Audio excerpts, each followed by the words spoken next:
Jika setelah positif terkena layu, fusarium paling ampuh menyembuhkan pakai apa? Jadi untuk penyakit layu ya, baik itu layu bakteri ataupun layu fusarium, kalau untuk pengobatan itu kurang lebih sama ya, kurang lebih sama yang pastinya ya.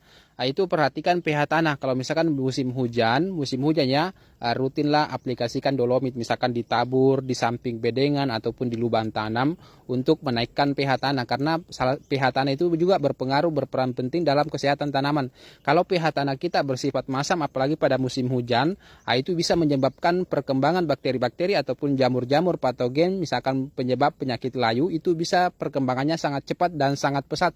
Makanya itu tanaman cabai lebih rentan terkena penyakit di musim penghujan. Salah satunya itu pH tanahnya lebih tidak sering stabil pada kondisi musim hujan.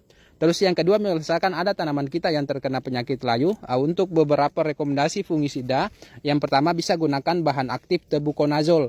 Terus yang kedua bisa gunakan bahan aktif benomil. Kalau tebuconazole itu misalkan merek dagangnya Folicur, seperti ini ya, bahan aktifnya tebuconazole.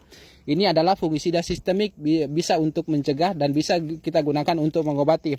Ini kalau misalkan untuk mengobati penyakit layu ya, penyakit layu fusarium, itu disemprotkan menyeluruh ke tanaman cabai kita, dan bisa juga diaplikasikan dengan cara kocor. Kocornya kalau tidak mampu kocorkan secara keseluruhan karena tanaman cabai kita banyak, cukup yang terkena dan beberapa pohon di sekitaran yang terkena.